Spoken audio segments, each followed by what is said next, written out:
그런 의미에서 히브리서 4장 오늘 본문 말씀 같이 보기를 원하는데요. 14절, 15절, 16절 우리 한음성으로 합독하도록 하시겠습니다. 오늘 우리에게 주신 하나님의 말씀 히브리서 4장입니다. 14절로 16절까지 같이 읽겠습니다. 그러므로 우리에게 큰 대제사장이 계시니 승천하시니 곧 하나님의 아들 예수시라. 우리가 믿는 도리를 굳게 잡을지어다. 우리에게 있는 대제사장은 우리의 연약함을 동정하지 못하실 리가 아니요 모든 일에 우리와 똑같이 시험을 받으신 이로되 죄는 없으시니라. 그러므로 우리는 긍휼하심을 받고 때를 따라 돕는 은혜를 얻기 위하여 은혜의 보좌 앞에 담대히 나아갈 것이니라. 아멘. 그 은혜를 구하며 한 번 더 기도하면 좋겠습니다. 하나님의 말씀 앞에 겸손히 머리 숙여 다시 한번 기도합니다. 이 말씀을 이해하고 받아들이고 또 믿음으로 서기 위해서는 더욱 은혜가 필요합니다. 이 말씀을 들고 선 종이 은혜가 필요합니다. 은혜로 붙들어 주시고 역사해 주시옵소서. 말씀을 경청하는 우리 성도님들 한 분 한 분들 주의 성령으로 임하시고 심령 안에서 역사해 주셔서 들을 귀 허락하여 주시고 그 들음을 통해 믿음이 새로워질 수 있도록 축복해 주시옵소서. 설교를 통해 예배하게 하시고 듣는 모든 성도도 예수 그리스도를 바라보며 존귀하게 높여드리는 귀한 시간 되도록 주님 이 시간 축복하시고 우리와 함께하여 주시옵소서. 예수 그리스도 이름으로 간절히 기도합니다. 아멘. 지난 주일부터 Jesus the Messiah, 예수가 그리스도가 되신다는 것이 무엇인지에 대해서 여러분들과 말씀을 나누고 있습니다. 그리스도, 메시아라는 그 직분은 기름 부음을 받은 자라는 의미이고 구약 성경에 기름 부음을 받아 세움 받은 하나님의 종들이 나오죠. 선지자, 제사장, 그리고 왕인데 이 삼중직을 그리스도께서 다 성취하시고 완성하셨다. 그런 의미에서 예수는 그리스도다. 지난주는 기름 부음을 받으신 그분의 메시아닉 미션에 대해서 우리가 살펴보았습니다. 순서대로 한다면 오늘은 선지자 예수님을 생각해 보아야 하는데 순서를 조금 바꿔서 제사장 예수를 여러분들과 나누기 원합니다. 그 이유는 간단합니다. 내일부터 특별 새벽 기도회가 시작되기 때문에 주님 앞에 나가 기도하는 우리 제사장 예수를 바라보기를 원하기 때문입니다. 지난주에 제가 소개해드린 하이델베르그 요리문답 31번째 질문은 예수님을 왜 그리스도 곧 기름 부음을 받은 자라 부릅니까? 하면서 성경적인 답을 4가지 부분으로 설명을 하는데 제사장에 대한 그런 대답을 제가 다시 한번 읽어드리도록 하겠습니다. 예수가 왜 그리스도이시고 기름 부음을 받으셨는가? 그분은 우리의 유일한 대제사장으로서 그의 몸을 단번에 제물로 드려 우리를 구속하셨고 성부 앞에서 우리를 위해 항상 간구하시기 때문이다. 예수 그리스도의 대제사장적인 사역 2가지에 대해서 소개하고 있습니다. 그분은 유일한 대제사장이 되십니다. 그분 외에 다른 제사장은 필요가 없다는 의미입니다. 그리고 그분은 우리를 구속하기 위하여 속죄 대물이 친히 되셔서 단번에 자기 몸을 드리셨을 뿐만 아니라 지금 우리를 위해서 아버지 앞에서 중보기도하고 계시는 간구하는 제사장이시다라는 말씀입니다. 그래서 오늘 본문의 말씀을 보시면은 4장 14절에 히브리서 저자가 이렇게 시작합니다. 그러므로 우리에게 누가 계시나요? 큰 대제사장, 그냥 대제사장도 아니고 큰 대제사장입니다. 영어 성경에 보시면 The Great High Priest, 위대하신 대제사장이 바로 예수 그리스도라고 소개를 하고 있는데 히브리서를 1장에서부터 쭉 읽어 내려가다 보시면은 이 위대하신 예수 그리스도에 대한 그런 진리를 우리에게 잘 가르쳐 줍니다.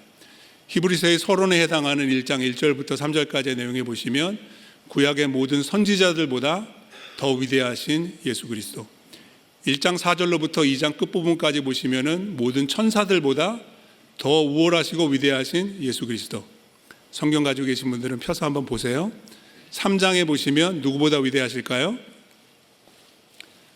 모세보다 위대하신 예수 그리스도. 그리고 4장에 보시면, 여러분들 성경 열어서 4장 보고 계시면은요, 8절 말씀해 보세요. 이런 말씀이 있어요. 만일 여호수아가 그들에게 안식을 주었더라면 그 후에 다른 날을 말씀하지 아니하셨으리라. 여호수아보다 더 위대하신, 왜냐하면 여호수아는 영원한 안식을 언약 백성들에게 허락해 주지 못했기 때문에 여호수아 역시 예수 그리스도를 예표하는, 그래서 더 위대하신 분을 기다리고 우리가 믿고 있는 것이죠. 그리고 나서 4장 14절 이후로 5장 6장으로 계속 읽어 내려가다 보시면 아론보다 더 위대하신 큰 대제사장으로 오신 예수 그리스도에 대해서 설명해 주고 있습니다. 예수를 믿는다는 것은 그리스도를 믿는다는 것이고, 그리스도를 믿는다는 것은 그분이 위대한 대제사장이 되셨다라는 사실을 믿는다는 것인데, 오늘 본문 말씀 히브리서 4장 14절, 15절, 16절 말씀을 통해서 예수를 제사장으로 믿는다는 것이 무엇인지에 대해 우리가 깊이 좀 묵상해 보면 좋겠습니다. 첫째, 예수님은 하늘 성전에 들어가 계신 큰 대제사장이 되십니다. 자, 14절 말씀 천천히 다시 한번 살펴보도록 하겠습니다. 그러므로 우리에게 큰 대제사장이 계시니, 왜 예수님은 큰 대제사장이라고 소개할 수 있을까요? 두 가지 이유인데요. 그분이 어디로 가 계시는지, 그리고 그분은 과연 누구이신지에 대해서 히브리 저자가 설명하고 있습니다. Where Jesus is and who Jesus is. 그분이 어디 계시는지, 그분은 누구신지에 대해서 이야기하고 있습니다. 첫째, 그분은 승천하신 이라고 설명합니다. 간결한 번역이기 때문에 조금 아쉬움이 없지는 않은데, ESV 영어 성경에 보시면 이렇게 풀어서 설명을 해 놓았습니다. Who has passed through the heavens. heaven이 아니고 heavens, 복수형으로 되어 있습니다. 그 이유는 히브리서가 기록될 당시만 하더라도 고대 사람들은 하늘이 하나가 아니라 세 개라고 믿고 있었기 때문이에요. 첫째 하늘은 구름이 떠다니는 하늘입니다. 둘째 하늘은 구름 위에 있는 해와 달과 별이 있는 하늘이고요. 그렇다면 셋째 하늘은 어딜까요? 고린도후서 12장에 바울이 환상 가운데 보았던 천국입니다. 예수님은 첫째 하늘을 넘어 둘째 하늘을 지나 천국에 들어가셨다는 거예요. 그것을 개역개정에서는 승천이라고 간단히 표현해 주고 있는데, 여러분 승천하신 예수님을 믿으시죠? 사도신경에서도 우리가 하늘에 오르사, 그게 승천인데 그냥 올라가신 게 아니거든요. 히브리서는 예수님께서 어떻게 하늘에 오르게 되셨는지, 그분이 승천하신 것이 의미가 무엇인지에 대해서 설명해 줍니다. 대제사장적인 그분의 사역에 대해서 설명을 하면서 말입니다. 성경을 가지고 계신 분들은 히브리서 말씀을 같이 좀 보시면 좋겠는데요. 9장과 8장과 또 7장의 내용을 각각 제가 몇 절씩 좀 읽어드리면서 승천하신 이의 의미에 대해서 조금 더 깊이 저희들이 생각해 보면 좋겠습니다. 히브리서 9장 11절 12절 말씀인데요. 11절 말씀 천천히 읽어보겠습니다. 그리스도께서는 장래 좋은 일에 대제사장으로 오사 손으로 짓지 아니한 것 곧 이 창조에 속하지 아니한 더 크고 온전한 장막으로 말미암아, 예수님은 성전의 내부에 들어가신 적이 없습니다. 성소에도 지성소에도 들어가신 적이 없고, 또 땅에 세워진 장막에 들어가신 적이 없습니다. 히브리서 저자가 얘기하는 것은 무엇입니까? 손으로 짓지 않고 창조에 속하지 않은 신령한 영적인 셋째 하늘인 천국에 들어가셨다, 하늘 성전에 들어가셨다는 얘기를 지금 하고 싶은 겁니다. 근데 그냥 들어가지 않으셨다는 거예요. 어떻게 들어가셨을까요? 자, 12절 읽겠습니다. 염소와 송아지의 피로 하지 아니하고 오직 자기의 피로 영원한 속죄를 이루사 단번에, 예수님이 들어가신 성소는 땅에 있는 성소가 아니라 하늘 성소, 하나님이 계신 천국입니다. 여러분, 땅에 있는 성전에 있어서도 히브리서의 저자가 이 성경을 기록했을 당시에 성전이 있었거든요. 그럼 제사장들이 성소에 들어갈 때 어떻게 들어가나요? 제물을 가지고, 피를 가지고 들어가게 되는 것입니다. 근데 예수님은 그런 제물이 필요가 없으셨어요. 왜 그렇죠? 자기 피로 영원한 속죄를 단번에 이루셨기 때문입니다. 구속입니다. 구속. 속죄입니다. 다 이루셨습니다. 그래서 십자가 위에서도 다 이루었다고 예수님께서 크게 외치실 수 있었던 것이죠. 그냥 가신 게 아닙니다. 십자가를 통해서 가셨고 우리의 속죄와 구속을 다 이루시고 하늘 성전에 들어가신 것입니다. 그것은 완성된 그리스도의 제사장적인 사역입니다. 하지만 그게 다가 아닙니다. 히브리서 8장을 보겠습니다. 1절과 2절 말씀 같이 보겠습니다. 지금 우리가 하는 말의 요점은 이러한 대제사장이 우리에게 있다는 것이에요. 이 대제사장이 누구죠? 아론이 아니에요. 예수입니다. 그는 어떤 분입니까? 그는 하늘에서 지극히 크신 이의 보좌 우편에 앉으셨다. 여러분들 출애굽기 읽어보시고 레위 읽어보시면은 성소와 지성소에는 의자가 없습니다. 제사장은 서서 하나님을 계속 섬기게 되는데 예수님이 하늘 성소에 들어가셨을 때는 앉으십니다. 앉으셨다는 이유는 그분의 대제사장적인 사역을 다 이루셨다는 그런 의미를 포함하고 있는데 앉아서 하시는 일이 있다고 말합니다. 2절 보겠습니다. 성소와 참 장막에서, 여기서 말하고 있는 성소와 참 장막은 천국을 말하는 것입니다. 하나님 계신 곳입니다. 거기서 뭐 하시나요? 섬기는 이시라. 십자가 위에서 구속과 속죄의 사역을 다 하시고 천국에 가셨지만 천국에 가셔서 앉아서 하시는 일이 있다는 겁니다. 섬기고 계십니다. 그 섬김은 어떤 섬김일까요? 자, 히브리서 7장을 보셔야 합니다. 7장 24절 25절 말씀 소리내서 같이 읽어보도록 하겠습니다. 읽겠습니다. 예수는 영원히 계심으로 그 제사장 직분도 갈리지 아니하느니라. 그러므로 자기를 힘입어 하나님께 나아가는 자들을 온전히 구원하실 수 있으니 이는 그가 항상 살아계셔서 그들을 위하여 간구하심이라. 구속과 속죄 그리고 중보 사역을 위해서 예수님께서 하늘 성전에 들어가 계시다라는 것입니다. 이렇게 정리 요약을 해드릴 수 있겠습니다. 예수님은 큰 대제사장이 되십니다. 왜냐하면 구약의 대제사장들은 아무리 열심히 섬겨도 예수님이 할 수 있는 일을 하지 못하기 때문입니다. 함부로 지성소에 들어갈 수는 없습니다. 매일 성소로 들어가지만 지성소로 들어갈 수 있는 날은 대속죄일 단 하루 한 번밖에 들어갈 수 없습니다. 그냥 들어가지 못합니다. 속죄의 피를 가지고 들어가야 합니다.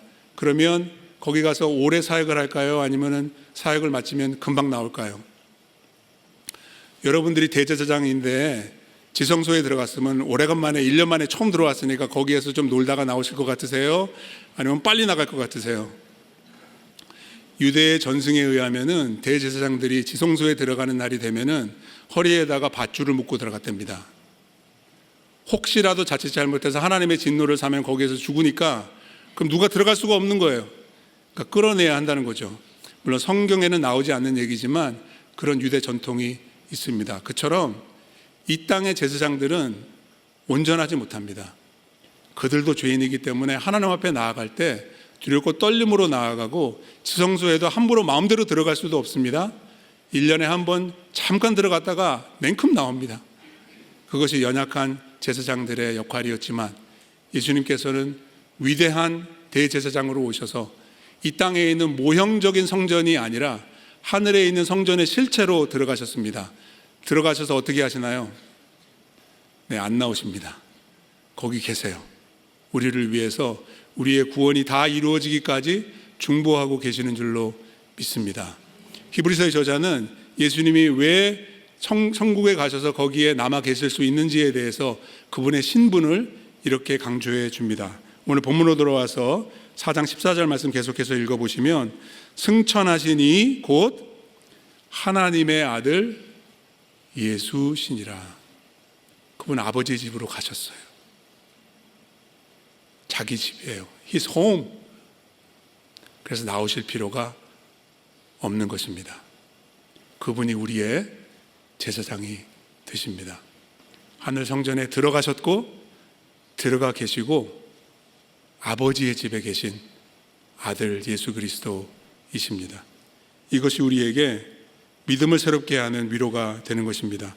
그래서 14절 말씀 제일 마지막 부분에 보면 뭐라고 하냐 하면 우리가 믿는 도리를 굳게 잡을지어다 라고 권면하고 있는 것입니다. 새 번역은 이렇게 번역을 했습니다.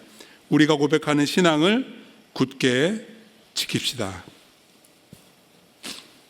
여러분들은 어떤 신앙 고백을 가지고 살아가십니까? 우리의 신앙 고백의 포커스와 핵심은 오직 예수, 오직 은혜, 오직 믿음이 되어야 하는 것입니다. 예수님이 누구신지, 그분이 무슨 일을 하셨는지, 그분이 지금 어디 계시는지, 그분은 승천하신 이시고 곧 하나님의 아들이신 예수 그리스도, 우리의 구속과 우리의 속죄를 위해서 지금 하나님 보좌 우편에 앉아 계실 뿐만 아니라 우리의 구원이 다 이루어지기까지 지금도 우리를 위해서 중보하시고 기도하시는 예수가 계시다는 사실을 믿음으로 고백하며 그 믿음을 끝까지 굳게 붙잡는 우리 모두가 되기를 간절히 원합니다. 여러분, 그분은 천국에 가셨어요. 그 말은 그로 인하여 우리도 천국 간다라는 말입니다. 이게 우리의 믿음입니다. 여러분, 예수님은 원래 천국에 계셨어요. 우리가 아니라면 이 땅에 내려오실 이유가 전혀 없습니다. 근데 주님 오지 않으시면 우리가 천국 갈 수 없기 때문에 주님이 인간의 몸을 입고 이 땅에 오셔서 십자가에 달려 죽으시고 사흘 만에 부활하시고 승천하신 겁니다. 우리를 위한 큰 대제사장이 되기 위해서 속죄와 구속을 이루시고 지금 기도하고 계시는 것입니다. 이것이 우리의 믿음인 줄로 믿고 우리의 소망이 되는 줄로 믿습니다. 그래서 제가 장례 예배를 드릴 때마다 여러 가지 성경 구절을 읽고 또 기도하고 설교하지만 제가 가장 많이 설교하는 성경 본문이 아마도 요한복음 14장이 아닌가 싶습니다. 이런 말씀입니다. 내 아버지 집에 거할 곳이 많도다. 내가 너희를 위하여 거처를 예비하러 가노니. 가서, 주님 거기 가셨거든요. 지금 가서 너희를 위하여 거처를 예비하면 내가 다시 와서 너희를 내게로 영접하여 나 있는 곳에 너희도 있게 하리라. 주님 계신 그곳에 우리도 있게 될 줄로 믿습니다.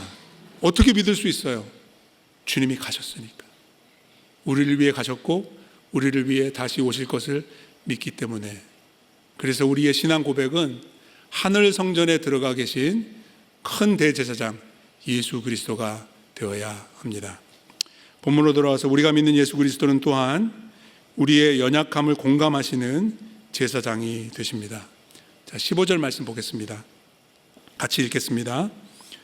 우리에게 있는 대제사장은 우리의 연약함을 동정하지 못하실 리가 아니요 모든 일에 우리와 똑같이 시험을 받으신 이로되 죄는, 그분은 어떤 대제사장이 되십니까? 15절을 이렇게 말합니다.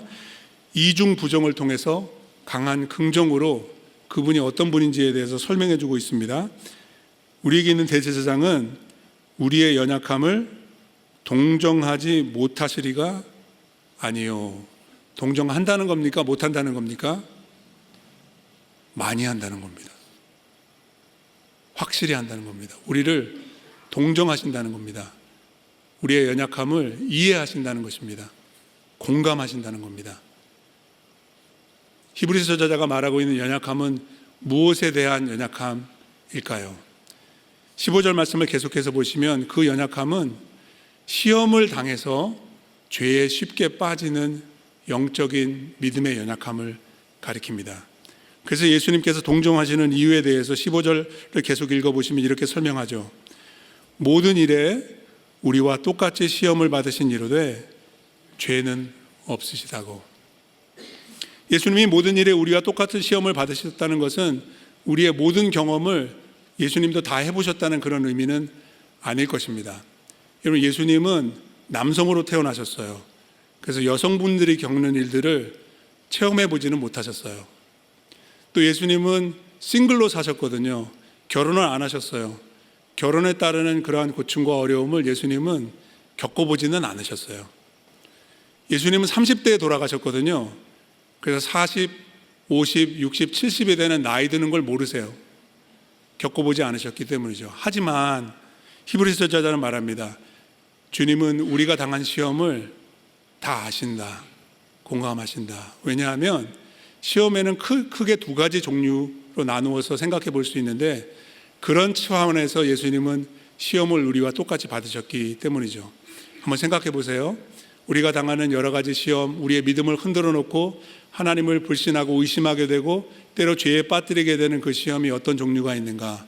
하나는 우리가 원하는 것을 원하는 대로 얻지 못할 때 시험을 받습니다. 또 하나는 우리가 원치 않는데 하나님이 허락하셔서 우리가 겪게 되는 일들을 통해서 시험을 당하기도 합니다.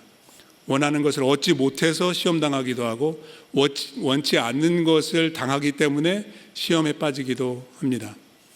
예수님은 이 시험들을 다 겪어보셔서 압니다. 그분의 공생애와 복음사역을 시작하실 때 광야에 들어가셔서 40일 동안 금식하시고 성경에 보면은 배가 고파 줄이셨다라고 말합니다. 그때 사탄이 와서 시험하죠. 무엇을 시험했습니까? 이 돌들을 명해서 떡이 되게 해라. 그럼 예수님이 할 수 있었을까요? 없었을까요? 누워서 떡 먹기죠. 여러분, 오병이어도 하셨는데 없는 데서 막 떡이 나오고 막 고기가 나오는데 돌로 떡이 되게 하는 건 너무 쉽죠. 근데 안 하십니다. 왜요? 하나님의 뜻은 금식이었으니까요. 근데 배는 고프신 거예요.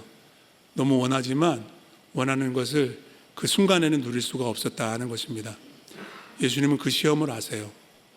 또 그 반면에 원치 않는 것을 피하기 위해서 기도하셨지만 하나님께서 허락하지 않으셨기 때문에 그 길로 가셨어야만 했었던 시험이 있었죠. 뭔가요? 겟세마네 동산의 기도입니다. 예수님은 할 수만 있다면 십자가를 피해가고 싶으셨어요. 이 잔을 지나가게 해달라고 3번 간절히 기도하셨죠. 하지만 결국에 가서는 내 원대로 마시고 아버지의 뜻이 이루어지기를 원한다고 기도하셨습니다. 그래서 주님은 이해하세요. 때로는 우리가 너무나도 간절히 원하고 그것이 선한 것임에도 불구하고 하나님께서 응답하지 않으실 때가 있습니다. 우리의 믿음이 흔들립니다. 하나님이 선하신가 의심될 때도 있습니다. 때로는 내가 선택하지 않았음에도 불구하고 원치 않는 고난이 나의 삶에 찾아올 때가 있습니다. 이것을 지나가게 해달라고 기도하지만 그냥 지나가지 않을 때가 많습니다. 그래서 우리가 시험에 듭니다. 이 2가지 시험을 예수님은 다 겪으시고 더 크게 겪으셨어요. 왜냐하면 예수님은 죄를 짓지 않으셨거든요. 여러분, 시험이 왔을 때 인내하는 게 시작할 때가 쉬워요? 시간이 지나갈수록 더 어려워져요? 여러분, 매달리기 해보셨어요? 철봉에? 매달리자마자 힘들어요? 한 1분 후가 더 힘들어요? 우리는 때로는 시험에 너무 쉽게 포기하기 때문에 그 인내하는 것이 얼마나 힘든지를 잘 모를 때가 많아요. 근데 예수님은 끝까지 인내하셨거든요. 얼마나 힘드셨겠어요. 그래서 조금 힘든 우리는 쉽게 궁금하세요. 다 이해하신다는 거예요. 과학에 sympathetic resonance라는 그런 현상이 있습니다. 번역을 하자면 사전에는 번역이 안 나와 있는데 공감, 공명, sympathetic resonance 이런 거예요. 빈 방에다가 피아노 2대를 갖다 놓고 한쪽 피아노의 건반을 누르면 어떻게 되는지 아세요?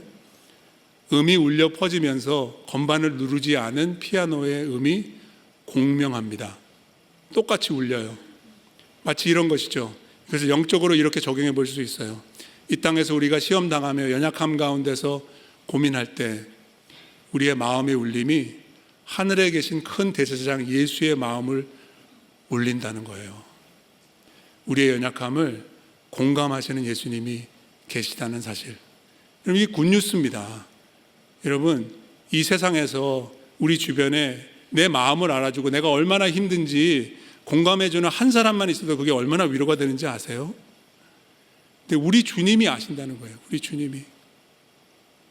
나의 고난과 나의 고민과 나의 고통과 나의 연약함을 주님이 다 헤아리신다는 거예요. 이게 우리에게 위로가 되는 것입니다.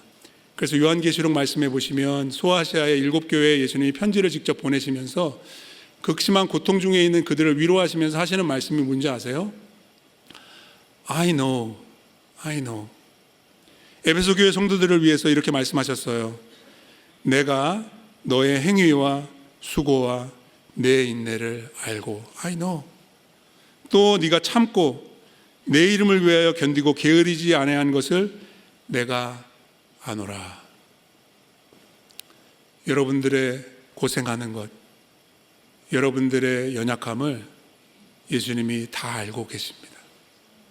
다 이해하시고요, 충분히 공감하십니다. 그분은 우리의 큰 대제사장이 되시기 때문이죠. 미국에서 그런 예수님을 세상에 알리기 위해서 캠페인을 하는 사람들이 있는데, 그 캠페인의 제목이 He Gets Us입니다. 보신 분들도 계실 것 같아요.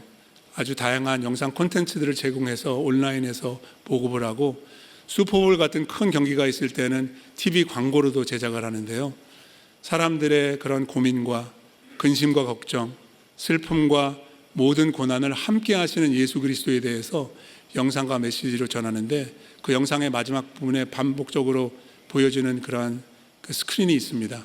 이렇게 나옵니다. He gets us, all of us. 그리고 마지막 스크린에는 Jesus.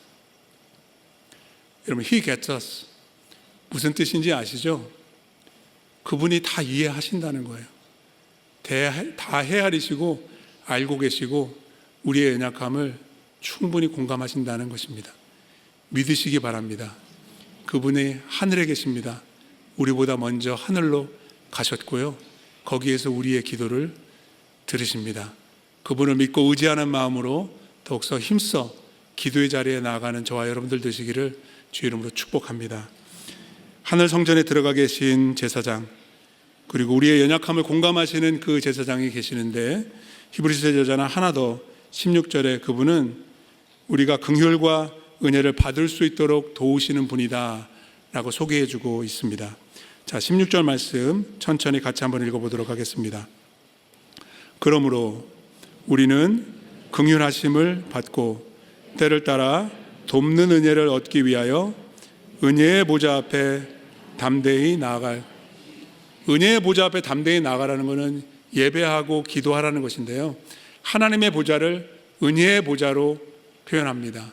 은혜를 주시는 곳이기 때문이기도 하지만, 은혜로 구원하신 백성들이 그분 앞에 나올 수 있도록 열려있는 보좌이기 때문이기도 합니다. 그분 앞에 나가서 우리는 어떻게 기도해야 될까요? 담대히 기도하라고, 담대히 나아가라고, 더 가까이 나아가라고 히브리서의 저자는 권면하고 있습니다. 여기서 담대히라는 단어가 사도행전 28장 31절 마지막 절에 보시면, 바울이 로마로 이송이 돼서 2년 동안 자기가 하우스 어레스트 된 곳에서 자기를 찾아놓은 모든 사람들에게 하나님 나라의 복음을 전하죠. 어떻게 전했다고 했어요?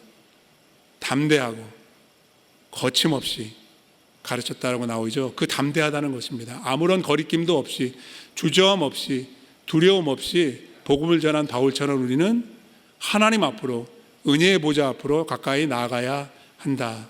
기도로 나아가서 구해야 될 것이 두 가지 있다고 히브리서의 저자는 강조해주고 있습니다. 첫째는 mercy, 긍휼이고요, 둘째는 grace, 은혜입니다. 이 두 가지가 다 중요하고 의미가 서로 상통하지만 차이점이 있습니다. 긍휼은 과거에 우리가 저지른 잘못에 대한 용서를 구할 때 필요한 것입니다. 지나간 일들은 돌이킬 수가 없고 바꿀 수가 없습니다. 그저 하나님의 긍휼과 용서를 구할 뿐입니다. 그래서 구약의 성소, 성막에서도 그렇고 성전에서도 그렇고 휘장을 넘어 지성소에 들어가면은 하나님의 임재를 상징하는 법궤와 그 법궤를 덮는 뚜껑이 있었는데, 그 뚜껑을 개역개정 성경에 보시면 이제 속죄소라고 번역을 해놨거든요.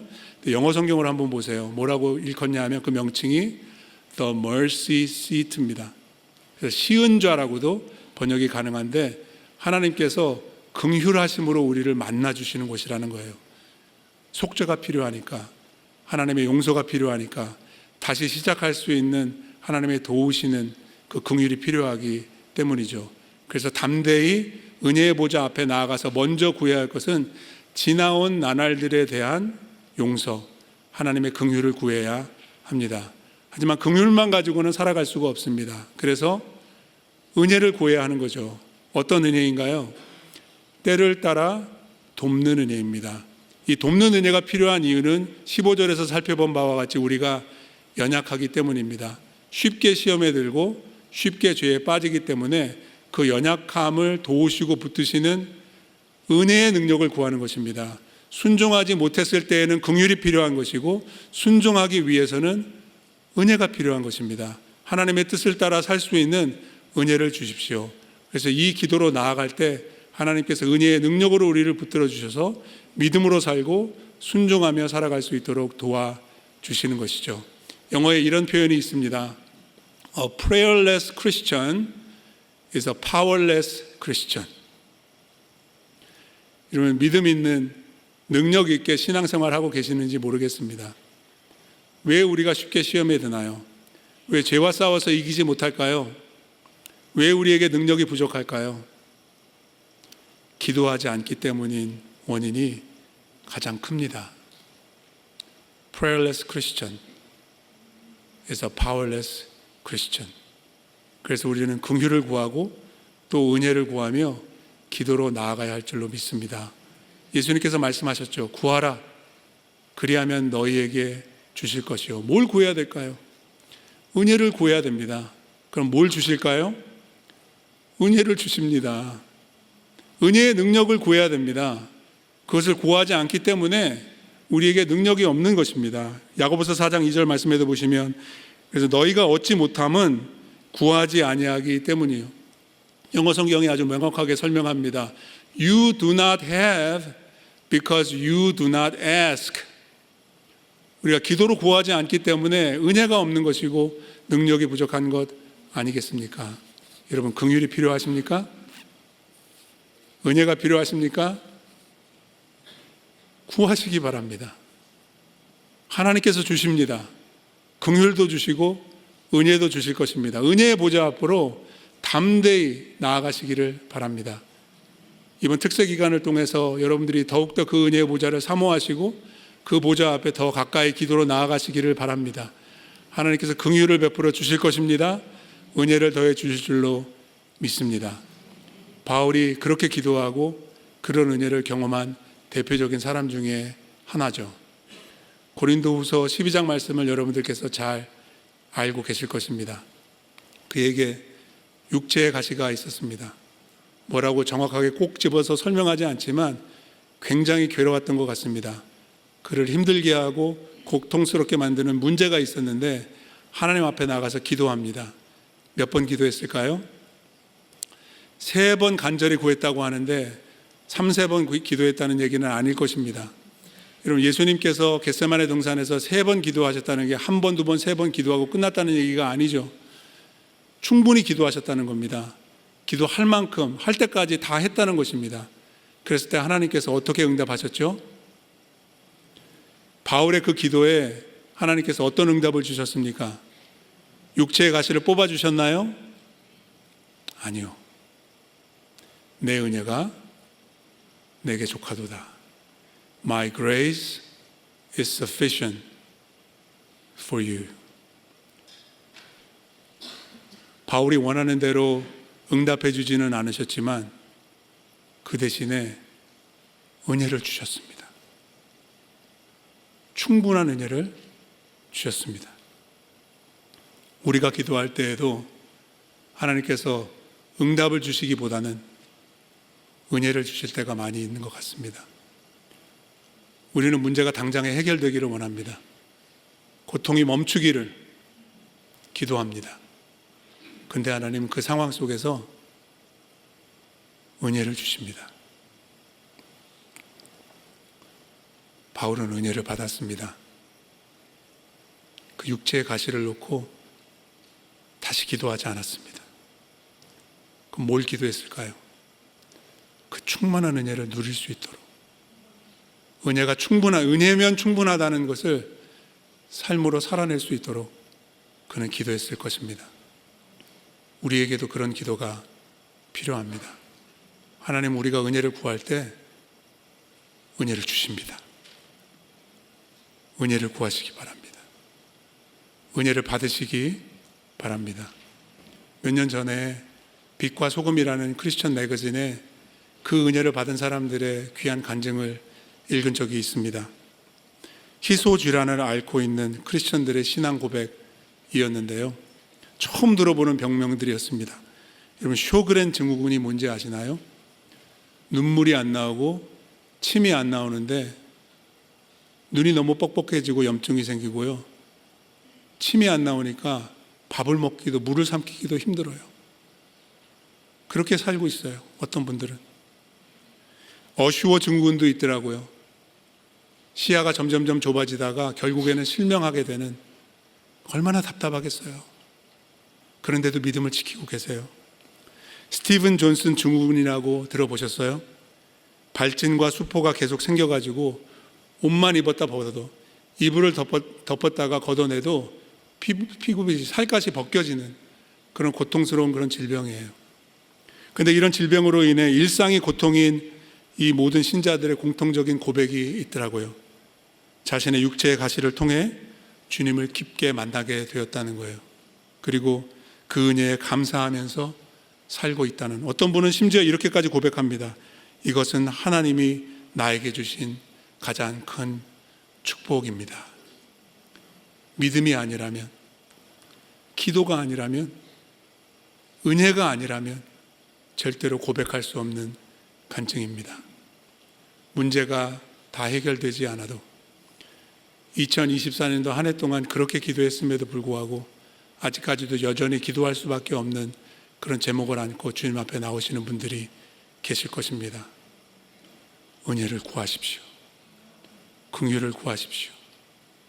우리의 연약함을 동정하지 못하시리가 아니신 그분께서 은혜의 보좌에서 만나주시고 날마다 아침마다 새로운 은혜를 우리에게 더해 주실 줄로 믿습니다.